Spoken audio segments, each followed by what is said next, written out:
is a great time to record this video. This is an amazing time to record this video. Favorite NBA team, the Toronto Raptors. That's what we're talking about today. I'm sorry if you hear noise in the background yet again, but it is what it is. Let's just get to it, man. Last year they had a record of 41-41, 9th in the East, and they lost in the play-in.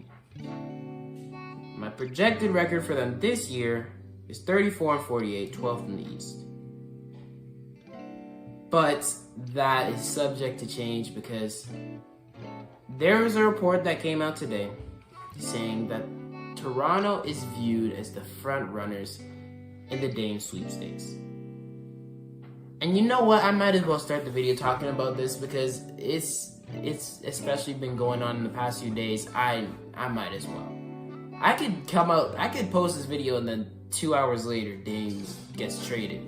So, Dame is, I already talked about Dame and the Blazers. I've been talking about them so much in the past 3 months. I'm like, man, I don't even want it.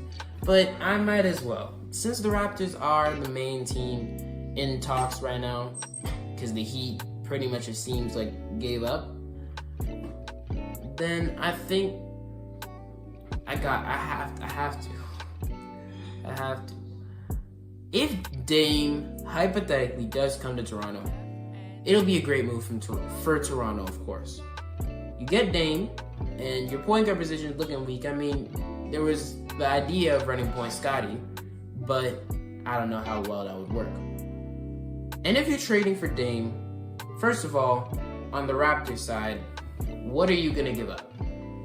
And there's 3 main players on this team.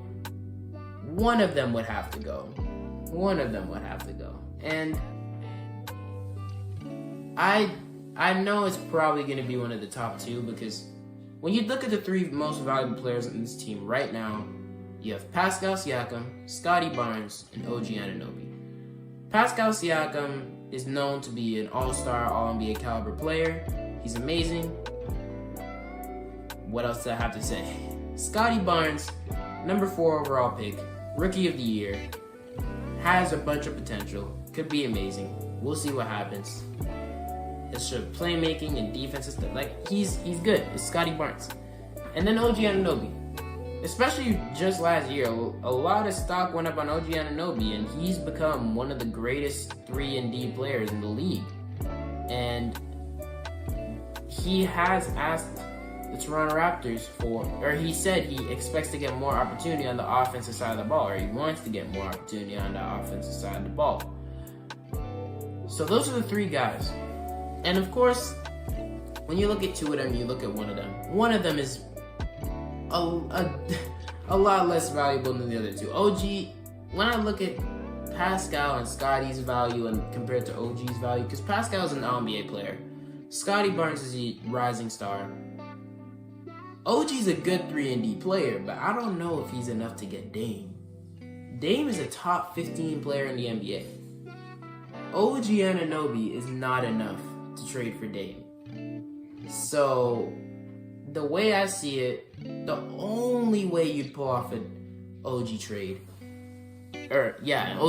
is OG, Grady, I don't even know who else, because there's not much on this team. I don't know, Precious Achiuwa, and 5 first-round picks. That still doesn't even sound like enough. So, Portland would have to be extremely desperate to do that. And as a Raptors fan myself, I wouldn't want to do that because then it leaves us in a weird area with Scotty and Siakam and Dame as ball handlers. And I mean, they're not the greatest players off the ball. I mean, they can work. But yeah, I feel like the best option would be to trade Pascal Siakam. Because trading Scotty Barnes is just about untouchable. He's a rookie of the year, top 4 pick. Nobody's trading Scotty Barnes. The Nets offered KD for Scotty last year, and the Raptors declined. So Scotty is just about untouchable. Pascal Siakam is the obvious guy who has to go. And when I was thinking about this, as I was was like talking about the Raptors with my dad. Dame, Gary Trent, OG, Scotty, and Jakob Poeltl sounds like a clean lineup. And of course, you have to give more than Siakam. You have to give up Siakam. You might be able to get away without trading Grady, to be honest. I mean, if you put in Pascal and Grady, that alone could probably do the deal. But if you could probably get away with leaving Grady out the deal. If you trade Pascal, Siakam, maybe Malachi Flynn, Chris Boucher, and like 3 first-round picks, that's a solid deal right there. If I'm Portland, I would accept it. I would probably accept it because especially nowadays with everything going on, that's probably the best deal you're gonna get because of course you want a rising star, but Siakam, when you look at rising stars at the big man positions, there's Sheegan, but you're not trading to Houston. Like really the main guy, Siakam's not a rising star, but he's a really good player. And then you also get some first round picks as insurance. And Scoot Henderson, of course, with Grady, this would be an increasingly better deal because you have Scoot, Simons, Grady, Siakam. Oh my goodness, that would be clean. But yeah, Siakam is definitely the guy who has to go if a Dame trade happens. It only makes the most sense for both teams. And I mean, I could talk about this and then this exact trade could happen. Or they could trade Scotty. Or they could trade OG Anunoby. They could trade Gary Trent Jr. I don't care who they trade. Okay, I do care who they trade. But the option that makes the most sense, in my opinion, is the Pascal Siakam deal. Pascal Siakam for Dame. Or just because I do want the Raptors to make a move. This is another thing I had in my notes. I don't know what the Raptors are doing because I expected them to make, of course, letting Van Vliet go was a questionable decision, but I think it was actually a decent decision because Van Vliet, as good as he is, you want to give more opportunities to the younger guys. Scotty Barnes, Gary Trent, still decently young. And you want to, and Grady. And you want to let them all get an opportunity to shine, you know what I'm saying? And I mean, Fred VanVleet, of course, helped some of those young guys like Christian Koloko. And I love Christian Koloko, but you could probably, well, okay, that's not true. You can't find another guy to help. Thad Young is still on the team. He's a mentor. Thad Young is old, and I didn't really want him on the team at some points, but it's fine. You know what I'm saying? It is what it is. He helps mentor the younger guys, so that's good. Pretty much, though, this team is in a weird spot. With Scotty, this was the main depth chart I had disregarding the Dame rumors. Scotty Barnes at the point because I don't think they're going to have Dennis Schroeder starting at point guard. They're probably going to run Scotty at the 1. Gary Trent at the 2. OG at the 3. Siakam at the 4. Poeltl at the 5. And then Schroeder, Grady, Jake McDaniels, which is actually a pretty decent signing. He could be good. Precious, and Chris Boucher. And then the bottom few is Malachi Flynn, Gary Temple, yeah, blah, blah, blah, blah. Point being, this team doesn't really have a direction, and that's why I had them not being good. Because I see teams without a direction not working out. Because you start winning, you win some games, but also because this team is just, the shot creation definitely went down. I mean, you have Dennis Schroeder, who's not bad, but you don't have much shot creation. I mean, of course, Scotty can take that jump, especially running him at the point guard. He has been working on his game, and he can become that number 1 option, maybe, possibly, or number 2 if Siakam stays. But I don't know, because this, of course, you have some guys who can create shots. Gary Trent's a great shot creator. OG and Scotty, OG's a decent shot creator. Siakam's a great shot creator. Scotty and Siakam can create opportunities for other people to score, but I still don't see this team having a bunch of greats. a bunch of great guys who can give the ball to them in the last minutes. I mean, that was Fred VanVleet earlier. And now that you don't have Fred VanVleet, who gets those opportunities? I don't know. But, I mean, Gary Trent probably. See, I'm answering my own questions, and I'm like trying to convince myself why I put the team so low. But the real reason I put the team so low is just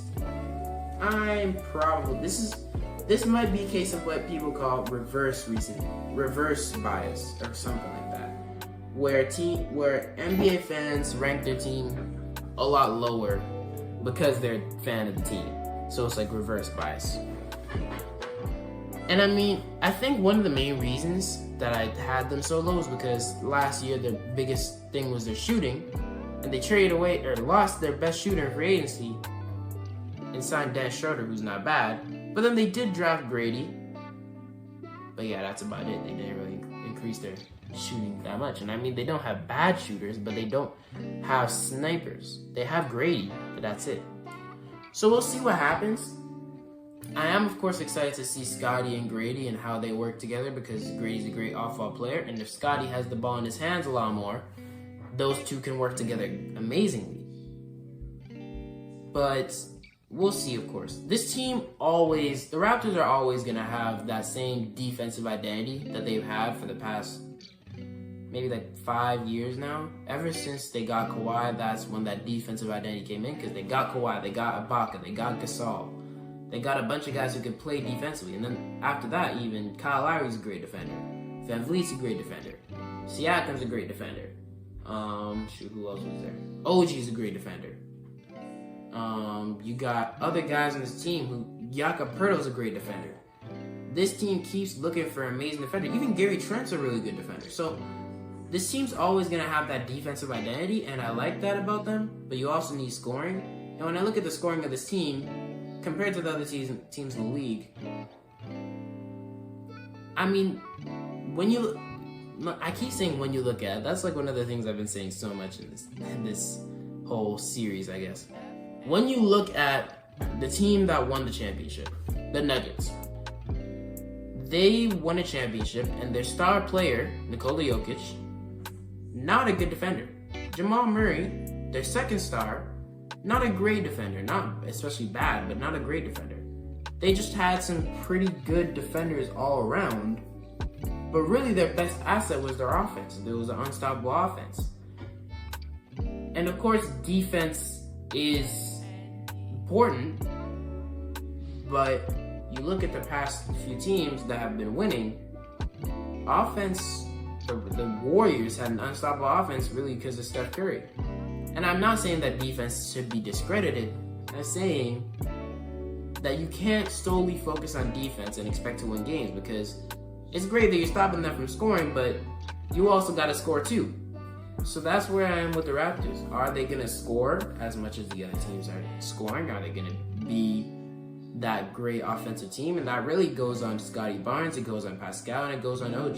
I mean, I'm not really putting much pressure on Gary or Grady, because Gary, first of all, both of them are still young. And then Gary, I expect him to be decent every year. I don't expect him to be amazing, but I expect him to be decent. He could even have a big jump this year. You never know. And then you have Grady, who's still a rookie. And all I really expect from him is just to make shots, play defense.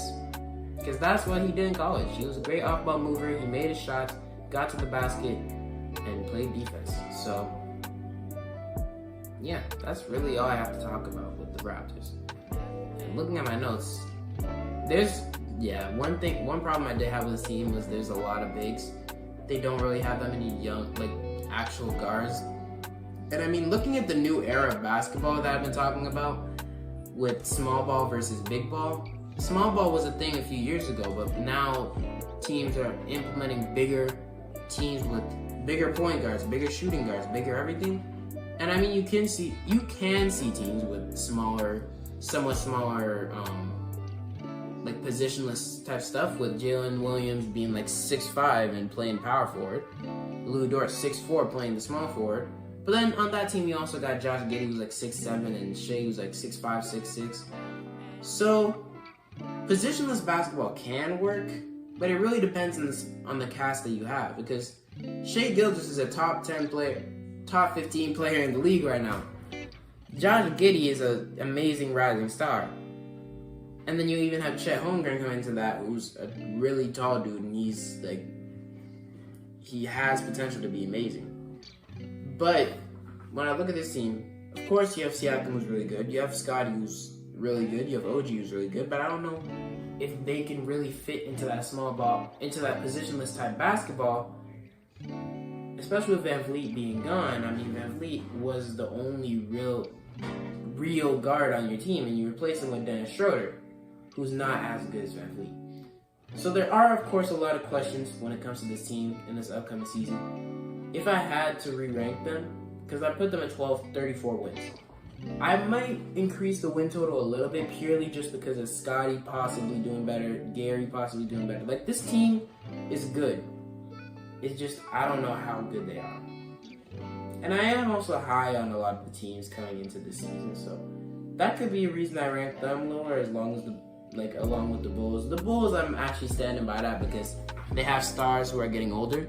The Raptors aren't an old team. They're like, OG's not that old. Siakam's maybe reaching 30, but he's not that old. Scott, the rest of the team is like really young. So like, I don't really have a reason to put them this low. Maybe I could put, I guess, if I did talk about ceilings and floors. I didn't mention the ceiling and floor for the Rockets, which were the last team I just recorded. But if I had to make one for the Raptors, their floor is probably like a 13 seed.